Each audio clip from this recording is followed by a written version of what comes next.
Morning, even afternoon. Welcome to another How to Carry with Zenyatta video. Now, since the last time I made this over a year ago, there have been a couple changes. For example, perks. For example, 6v6. And also, my rank has went up from Diamond 5, Diamond 4 to Master 5, Diamond 1, something like this. And this is going to be a 6v6 game as well. Okay, because that's what I've exclusively been playing. Now, this is a good example for a game because they were running Doom, Genji, Sombra. I think they had a Tracer, I'm not sure, but they were running at least 3 of my counters. And as you can see from the personal stats and the scoreboard, I overperformed. So here we go, the game starts. I'm going to... Yeah, that Hanzo peeked and he died.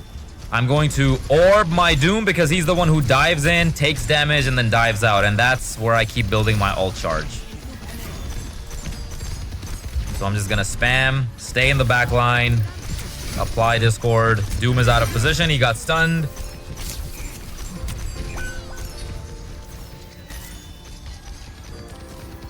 Gonna orb my Doom again, because my main priority are the tanks. That was a good charge by our Rhine in an attempt to save me. It wasn't necessary for me to get the health pack because I was regenning. So I'm gonna orb my Rhine now. Just back and forth between Rhine and Doom, because I can keep farming my ult from that. I see the soldier behind. I help out our Ana. Then I help out our Rhine again. I put the orb on the Rhine because the Roadhog was in his face.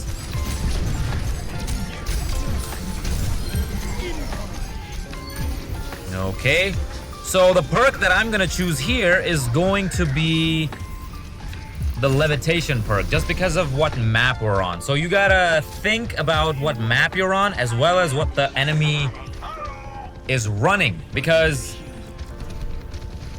if they're running dive characters like Genji, Doom, and whatnot, you wanna generally go for the snap kick perk. Now this is where my team is just completely out of position because our Rhine is on high ground. There's no one moving the cart. I'm supposed to be down here, so there's nothing I could have done. I think I get hooked here and die. Yeah. All right, so I make my way back. I think this is where we get stuck for quite a while. But still, this is an important part of the video because it's gonna let you know what mistakes we made and what mistakes to avoid. So right now our tanks are struggling to push. Their Doomfist is just punching away. I kill their Doom, but then their Zen is coming after me. And he got the better of me. I try to make my way out. Their Zen kills the Doom again. And he wrecks me again. And then our Ashe ends up killing him. Alright, so I'm gonna try to go from another angle, because if you find that you keep dying over and over again as you walk out of spawn, don't take the same angle. That was a nice little kill on Doom because he tried to dive me. And if he's blocking while at low health, don't be afraid to shoot him and finish him off. So yeah, you gotta be good enough with Zen to counter your counters. I got the soldier.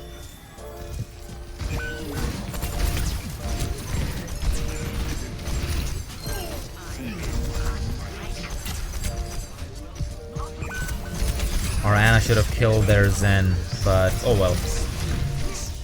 So I ulted here to save my team, to help them push a little bit. But their Zen is still in our backline and no one took care of him. I did.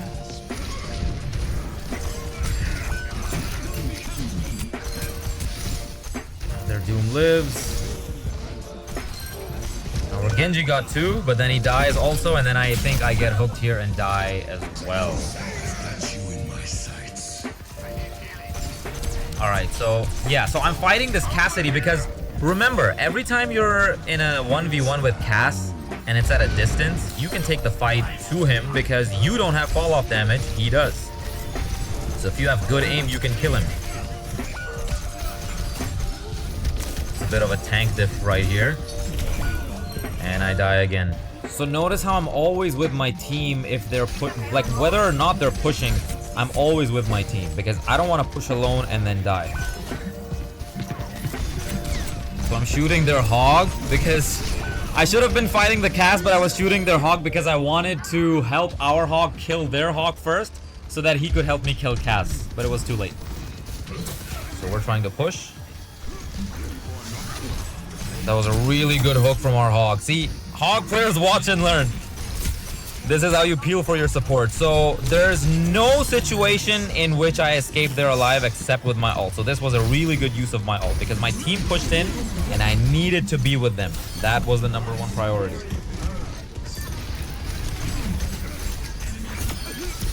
Got the Doom. Soldier still in our back line. And I think we get the point here. Yeah.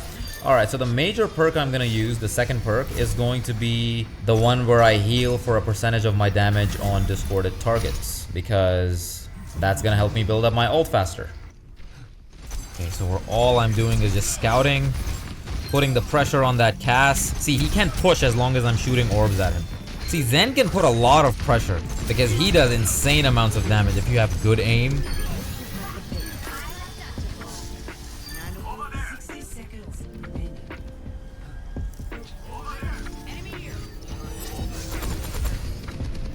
I'm just gonna keep spamming and pre-firing. Okay, so our hog ults here because he can push the enemy off the map from that location. So here, just play around natural cover, play around the payload, play around those metal beams.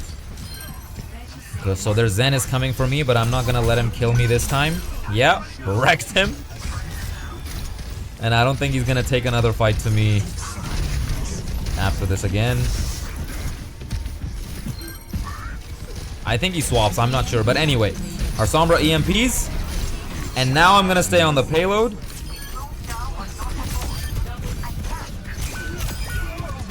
Thanks for not killing the Zen Genji. I seem to be always killing him for you. Yeah, I think we capped this one right here. Yep. Alright, so on defense, right? On defense, I will always take the high ground as Zen because I want to make it as hard as possible. Because, like, here's the general rule. You want to make it as hard as possible for the enemy to get to you. So you can be on the low ground. And if you ever find yourself on the low ground, get back up on the high ground. And Watchpoint Gibraltar is a really good map for characters to play that play really well on the high ground.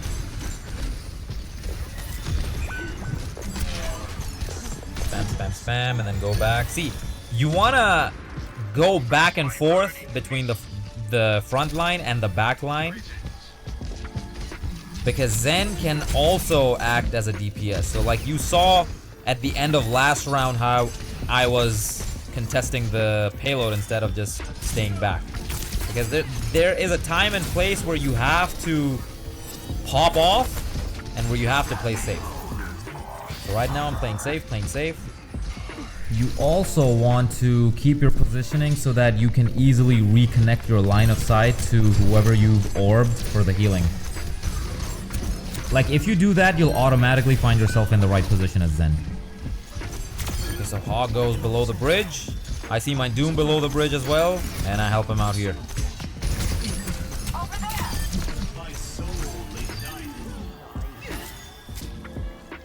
See, now I'm on the low ground, so what do? The only way back up on the high ground is the stairs to my right, but that has a high chance of me dying because Doom can easily dive me. So I either stay on the cart or I have to go all the way back and around from here. But since my team's doing really well and they're down, that's when I make my way back here because making my way back up on the high ground is going to be a lot of downtime.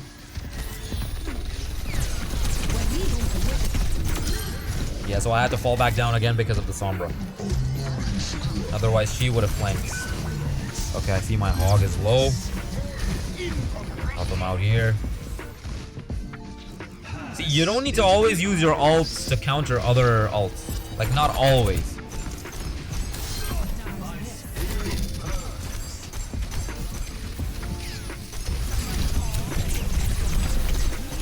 Yeah, so if Sombra flanks you, or any flanker flanks you, don't just run away. Get in their face. Like you see, I'm getting in the Doom space. I die here because of his ult, but that's generally what you want to do. Sombra's flanking, get in her face, try to kill her. Okay, so I try to call for her back up, like backing up, but then our Ana pushed and died.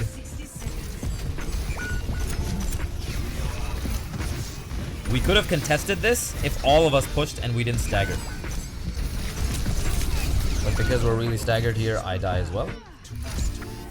I think Sombra spawn camps me here. I try to kill her. Our Ana, instead of healing me, was trying to DPS the Moira, and that led me to die as well. I could have killed that Sombra if I got a little bit of heal, but okay.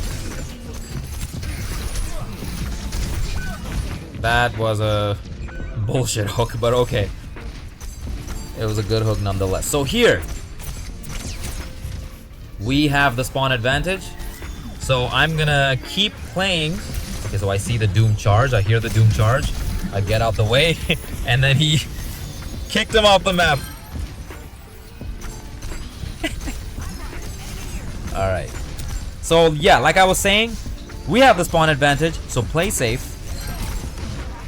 Especially since we're on defense, play safe.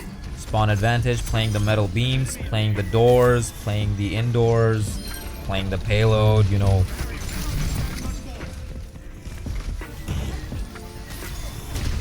So I have line of sight of all my teammates.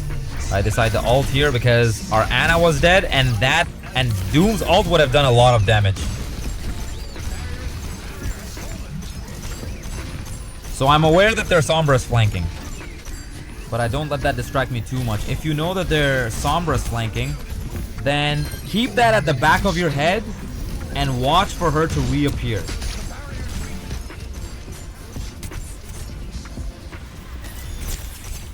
Until then, just keep doing your job. Alright, which is applying pressure, applying discords on the tank. Okay, my Hog is in trouble. I get hacked, so I try to hide. And I think Sombra killed me here. Yeah. But their Hog is dead as well. There's Zen ult as well. Yeah, their Sombra overstayed her welcome and she died because she wasn't aware that I respawned. See, to climb to master rank, you gotta have some extra tabs open in your mind, like who's flanking and being aware of who's flanking and being aware of who respawned as well.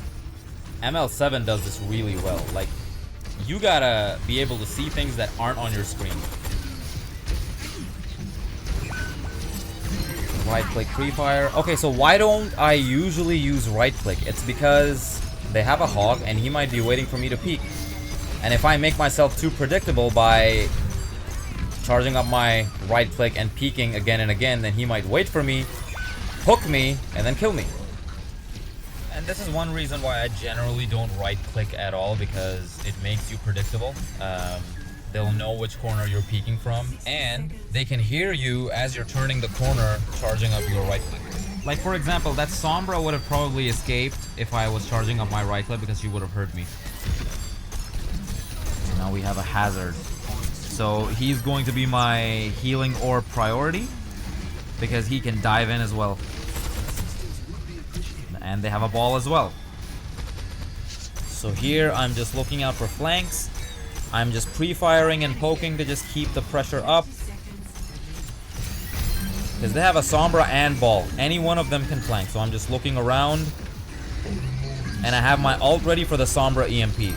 So I'll stay in the back line, try to hide a little bit, and as soon as the Sombra EMPs, I'll ult and save my team. Like right here. But our Ana had Nano ready too. Their Zen tries to contest. I'm not worried.